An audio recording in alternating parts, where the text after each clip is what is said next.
But most of all, this is the greatest story ever told. This is God's story.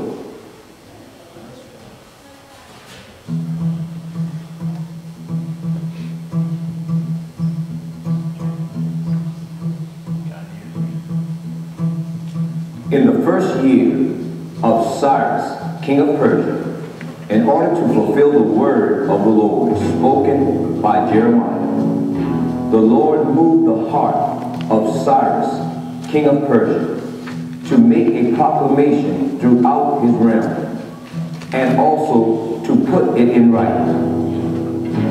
This is what Cyrus, king of Persia, says.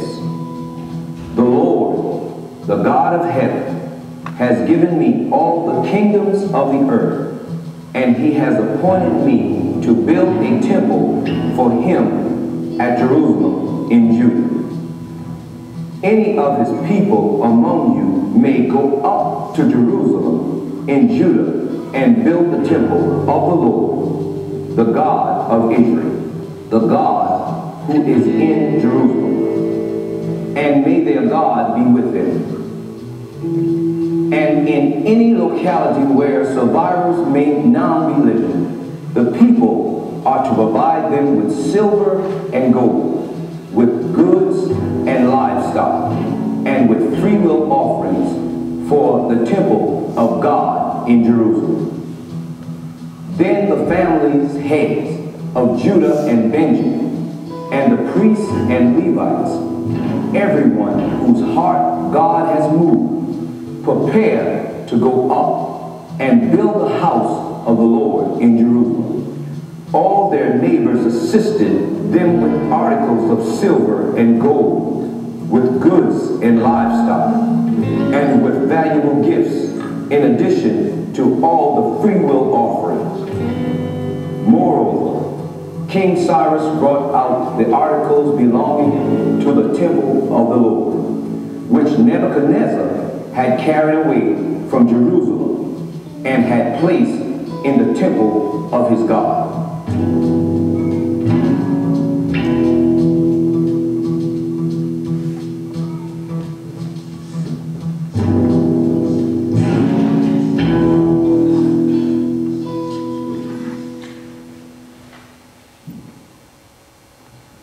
Sometimes life is all about pig slop.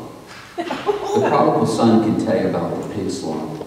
He smelt it, felt it, served it. He may have even tasted it. In one of Jesus' best-known stories, Jesus described the pigpen experience of a stubborn-hearted son. The boy, born in privilege, demanded his inheritance before his father's death. He took the money to a first-century equivalent of Monte Carlo. Within a few days, he was on a first-name basis with the casino manager. Within a few more, he was dead broke, looking for a job. He found one feeding pigs. The salary must have stunk as much as the swine did, because the boy was soon drooling over pig slop. He seriously considered taking a place at the trough and digging in. That's when he came to his senses and got back on track with his life. But it took some pig slop to get his attention. The prodigal son and pigs, the Jews and the abandoned temple foundation. What do these stories have in common? They both focus on the answer to this question. What happens when God's big thing becomes our small thing? Stated otherwise, what does God do when we get off track? Well, here's the backstory. The children of Israel have passed the last 70 winters in Babylonian exile. Their city was razed and the beloved temple was ransacked. Except for the courage of Daniel and his 3 friends, the era would have been a shameful one. But after 7 decades of clouds, a tunnel of sunlight pierces the clouds and surprises the people. Listen to how the story of chapter 19 opens. In the first year of King Cyrus of Persia, in order to fulfill the word of the Lord spoken by Jeremiah, the Lord moved the heart of Cyrus, the king of Persia, to make a proclamation throughout his realm, and also to put it in writing. This is what King Cyrus, king of Persia, says. The Lord, the God of heaven, has given me all the kingdoms of the earth, and has appointed me to build a temple for him at Jerusalem in Judah. Any of his people among you, may their God be with him, and let them go up to Jerusalem in Judah and build the temple of the Lord, the God of Israel, the God who is in Jerusalem. And in any locality where survivors may now be living, the people are to provide them with silver and gold, with goods and livestock, and with freewill offerings for the temple of God in Jerusalem. God, pulling the strings from the upper story, turned the heart of King Cyrus toward the Jews and turned the Jews toward Jerusalem. He prompted the king to give the exiles permission and resources to rebuild the temple. Why? Why would God prompt such an endeavor? He knows he needs no house. God does not dwell in temples made with hands. God does not need a place to live. But he does desire a picture to use. And the temple of ancient Israel served as a picture and proof of God's big thing, his desire to dwell in the midst of his people. Think about it. Where was the temple located? In the midst of the people, smack dab in the center of the most populated pocket of Jews. Where does God want to dwell? You got it. Not in a distant mountain or isolated island. God moves into the neighborhood and sets up shop. The temple spoke volumes toward God's passion for proximity. The temple also illustrated our problem with iniquity. Could anyone enter the Holy of Holies? No. Only the reverend, and then only after a blood sacrifice. Access to the Holy of Holies came only after blood had been shed for the sins of the people. Each time a priest sacrificed a lamb, the Jews were reminded of this truth. The temple was a divine teaching aid, a daily reminder of God's passion for proximity, our problem with iniquity, God's solution, access through the shedding of blood. And now, after 7 decades without a teaching tool, it was time to rebuild it. Initially, God's big thing was their big thing. Dissenters and outsiders tried first to infiltrate and then later to discourage the temple builders. But the Jews maintained their resolve. They stayed focused on God's big thing. They made God's priority their priority. But after a few years, they began to grow weary. Perhaps the stone stacking was too tiresome, or the criticism too irksome, or maybe they began thinking of their own projects, their farms, houses, and businesses.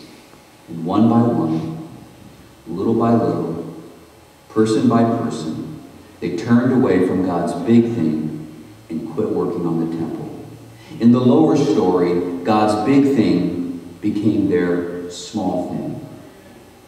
They concentrated on their own homes and businesses. We'll get back to the house of God, they surely reasoned, next week, next month, after the harvest, after the turn of the year. And before they knew it, 16 years came and went. 16 years. Enough time for grass to grow and cover the footers of the foundation. Enough time for neighboring nations to conclude that Israel's God wasn't worth any devotion. Enough time for a generation of Jewish children to look at the abandoned temple like a forgotten construction project. Meanwhile, as the house of God languished, the houses of the Jews flourished. Fine paneled houses. The former exiles built businesses and enterprises, and to their surprise, grew more and more miserable by the day. Take a highlighter to the words of Haggai. Is it time for you yourselves to be living in your paneled houses while this house remains a ruin? Now this is what the Lord Almighty says. Give careful thought to your ways. You have planted much, but have harvested little. You eat, but never have enough. You drink, but never have your fill. You put on clothes, but are not warm. You earn wages, only to put them in a purse with holes in it. This is what the Lord Almighty says. Give careful thought to your ways. Go up into the mountain and bring down timber and build the house, so that I might take pleasure in it and be honored, says the Lord. You know how God responds to the lethargy and misplaced priorities? You just read it. Ever wonder what God does when we make his big thing a small thing and our small thing big things? Well, now you know. Now let's be careful here. We don't need to attribute every single setback or struggle to God's discipline. No need to get philosophical over each red light or headache. There are, however, seasons of God-ordained struggles, times of exhaustive emptiness. These days exist for one purpose: to turn our hearts back to God's house. When nothing quenches our deepest thirst, when no achievements abate our restless hunger, when drought turns our fields into deserts and retirements into pocket change, what can we do? God's answer is clear. Give careful thought to your ways. Evaluate your priorities. Assess your strategies. Is God's big thing my big thing? Now, for many of you, the answer is a resounding yes. Others of you would have to give a different answer. And still others of you reading the story of the forgotten temple and thinking, that is my story. You too were released from Babylon. Like the Jews, you were set free, not of foreign captivity, but of chemical dependency, of selfish ambition, of empty days and lonely nights, the hollow pursuit of stuff. You put Babylon in your rearview mirror and came home. You gave your heart to God and your life to God's work, but then came the kids, the promotion, the transfer, the long hours, the business trips. With each passing day, you thought less and less about God's work and more about your work. Tithing became tipping. Prayers became rote quotes. You didn't forget God, but you didn't remember him either. And it could very well be that you can relate to the people of Haggai's day. Life just doesn't work like you hoped. And now, God has pulled you aside for a face-to-face. It's time to consider your ways. It's time to wash off the pig mud and get after it. Go up into the mountains and bring down the timber and build the house. Amazingly, the Jews did. The Lord stirred up the leadership and the people got to work on the house of God. And they finished it. And God was once again living and dwelling among the people. C.S. Lewis said, put first things first, and we get second things thrown in. Put second things first, and we lose both first and second things. The prodigal son learned this. He put his father first and was given a seat at the table. As God's plan continues to unfold, to bring his ultimate solution through Israel, let us heed the challenge in our own lives to make God's big things our big things.